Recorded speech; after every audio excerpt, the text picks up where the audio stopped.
இயேசு சிலுவையில அவ்வளவு பாடுகளை பட்டார், இவ்வளவு வேதனைகளை அனுபவித்தார். ஆனா பாத்தீங்கன்னா அதனுடைய பலன் நம்முடைய வாழ்க்கையில உண்டாக்க வேண்டும்.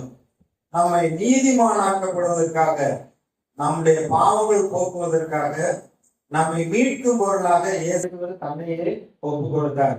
தேவன் தம்முடைய ஒரே பேரான குமாரனையே நமக்காக நம்மை ரட்சிக்கும்படியாக ஒப்பு கொடுத்தார். நம்முடைய ரட்சிப்பு விளையாடப்பட்டது. இந்த ரட்சிப்பை கடைசி வரைக்கும் காத்து கொள்ள வேண்டும். முடிவு வரைந்த நிலைத்திருப்பவனே ரட்சிக்கப்படுவான். இவ்வளவு பெரிதான ரட்சிப்பை குறித்து கவலையிட்டு இருந்தால் எப்படி தண்டனைக்கு தப்பிக்கொள்வோம்? தப்பிக்கிறது வழியே இல்லை. அப்ப நம்முடைய ரட்சிப்பை காத்து கொள்ள வேண்டும்.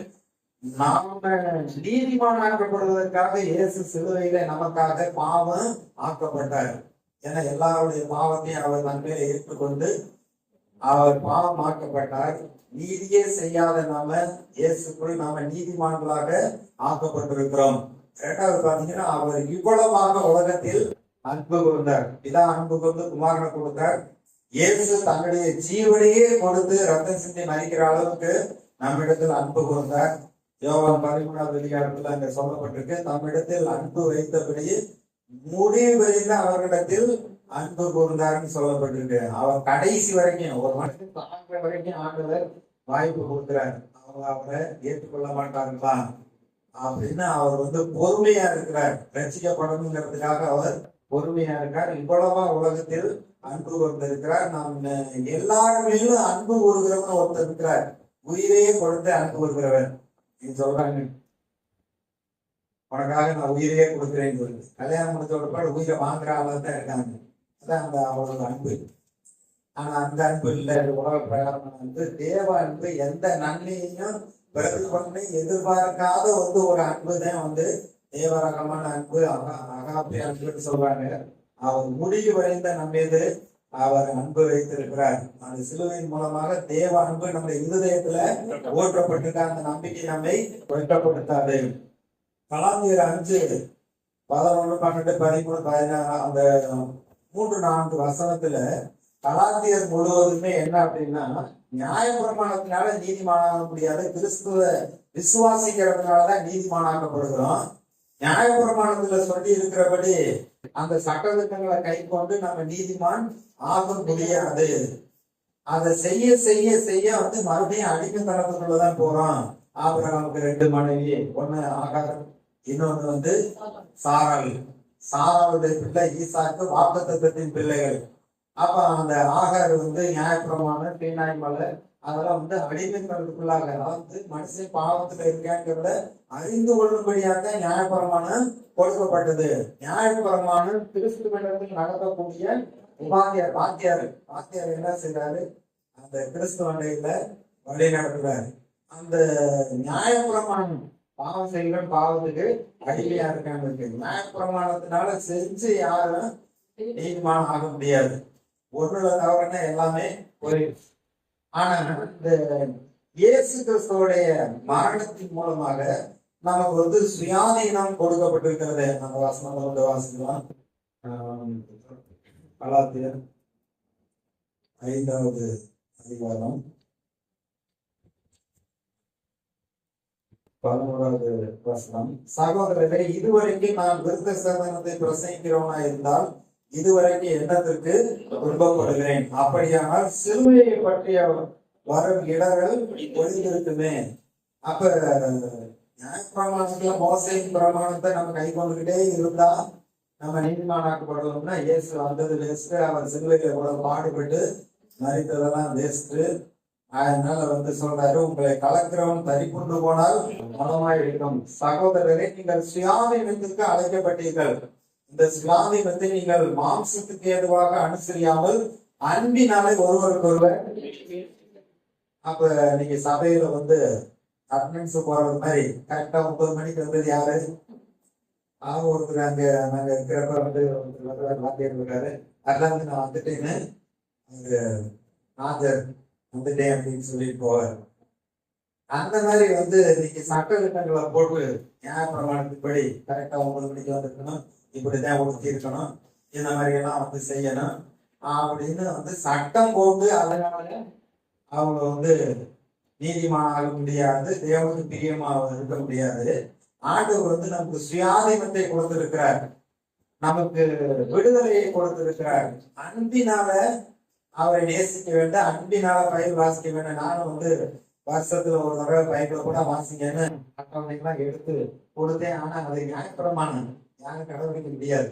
2 நாள் 3 நாள் 4வது நாள் வாசிக்க முடியல, அடுத்த நாள் வாசிக்க முடியல. அதுக்கப்புறம் அப்படியே 2 நாள் நினைச்சு அப்புறம் எங்க வந்து விட்டனை அப்படின்னு போயிடுது. ஆனா அப்படி இல்லை, ஒரு தீர்மானத்தோடு அன்போடு இந்த 6 மாசத்துக்குள்ள பைபிள வாசிப்பேன், 1 வருஷத்துக்குள்ள வாசிப்பேன். நீங்க தீர்மானிச்சு யாரும் சட்டம் போடாம நீங்களே வாசிக்க ஆரம்பிச்சீங்கன்னா 1 மாசத்துல கூட பைபிள வாசிக்கலாம். அப்போ வந்து பாருங்க, இந்த சிலுவை மரணத்தின் மூலமாக சுயாதீனம் நமக்கு உண்டாயிருக்கிறது. கலாத்தியர் 4வது அதிகாரத்துல 25-26, ஆகார் என்பது அரபு தேசத்தில் உள்ள சீனாய் மலை. அந்த ஆகார் இப்பொழுது எருசலேமுக்கு சரி, இவர் தன் பிள்ளைகளோடு கூட அடங்கிப்பட்டிருக்கிறாளே. மேலான எருசலேமும் சுயாதீனம் உள்ளவள், அவளே நம்ம எல்லாருக்கும் தாயானவள். அப்ப நம்மெல்லாம் வந்து வாக்குத்தத்தத்தின் பிள்ளைகள். ஈசாக்கை போல வாக்குத்தத்தத்தின் பிள்ளைகளா இருக்கிற ஆண்டவர் நமக்கு சுயாதீனத்தை கொடுத்திருக்கிறார். இந்த சமயம் ரொம்ப ஸ்ட்ரிக்டா இருக்குங்க. அவர் சொன்னா சொன்னதுதான், பைபிள்ல இருக்கோ இல்லையோ, எங்க பாஸ்டர் சொன்ன அதுதான் தேவ வாக்கு. அப்படி கிடையாது.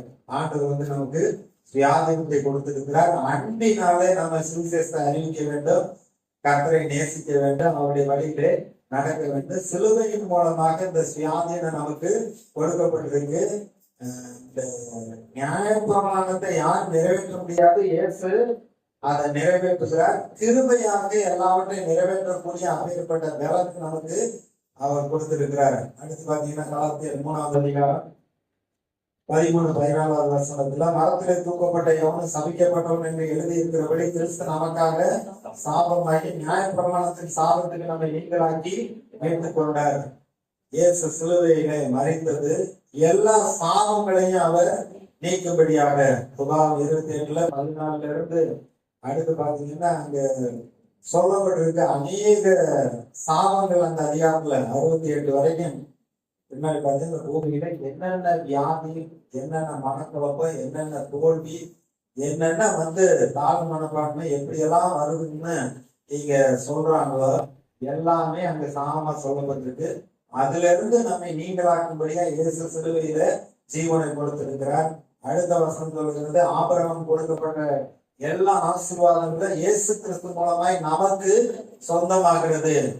ஆபிரகாமுக்கு என்னென்ன ஆசீர்வாதம் கொடுத்தார்? பொருளாதார ஆசீர்வாதம், சரீர சுகம், சமுதாயத்துல அந்தஸ்து, காரியங்கள் வாய்ப்பது, வெற்றி அடைவது. அடுத்து வந்து ஆவிக்குரிய ஆசீர்வாதம். ஏன்னா இன்னைக்கு வரைக்கும் ஆபிரகாம விசுவாசத்தின் தாப்புன்னு சொல்லி பேசிக்கொண்டே இருக்கிறான். அவன் தான் பிள்ளைகள் எல்லாம் நீதி நியாயங்களை நடக்கணும்னு அவன் கட்டளையிடுவான்னு சொல்லி ஆண்டவர் அறிந்திருக்கிறார். ஆபிரகாம் தேவனை விசுவாசித்தான், அது அவனுக்கு நீதியாக எண்ணப்பட்டது. அவன் தேவனுடைய சிநேகிதன் என்று சொல்லப்பட்டான். அப்போ வந்து பாருங்க, நமக்கு சாபம் கிடையாது, ஆசீர்வாதத்தை தான் வைத்திருக்கிறார். ரட்சிக்கப்பட்டவங்க இல்லை எங்க அப்பா சாபம், எங்க தாத்தா சாபம் அப்படின்னு யாரும் சொல்லக்கூடாது. ரட்சிக்கப்பட்டவர்கள் மீது சாபம் கிடையாது, ஆசீர்வாதத்தை தான் வைத்திருக்கிறார். சிலுவையில மறித்ததன் மூலமாக நமக்கு ஆசீர்வாதம் தான், சாபம் நமக்கு கிடையாது. 1 Corinthians 1:12 சொன்னபடி சிலுவை பற்றிய உபதேசம் கெட்டு போறவர்களுக்கு பைத்தியமா இருக்கிறது, ரட்சிக்கப்பட்ட நமக்கு அது தேவ பலனாக இருக்கிறது. அதாவது உலகமானது தன்னுடைய சுய ஞானத்தினாலே தேவனை அறியாமல் இருக்கிற பொழுது பைத்தியமாக தோன்றுகிற பிரசங்கத்தினாலே விசுவாசிக்கிறவர்களை ரட்சிக்க தேவனுக்கு பிரியமாயிற்று. யூதர்கள் அடையாளத்தை தேடுறாங்க, கிரேக்கர் ஞானத்தை தேடுகிறார்கள். பவுல் சொல்றா, நாங்களும் சிலுவையில் அறையப்பட்ட கிறிஸ்துவை பிரசங்கிக்கிறோம். அந்த சிலுவை பற்றிய உபதேசம் கெட்டு போறவங்களுக்கு பைத்தியமா இருக்கு. ஆனா இதுலதான் ஞானம் இருக்கு.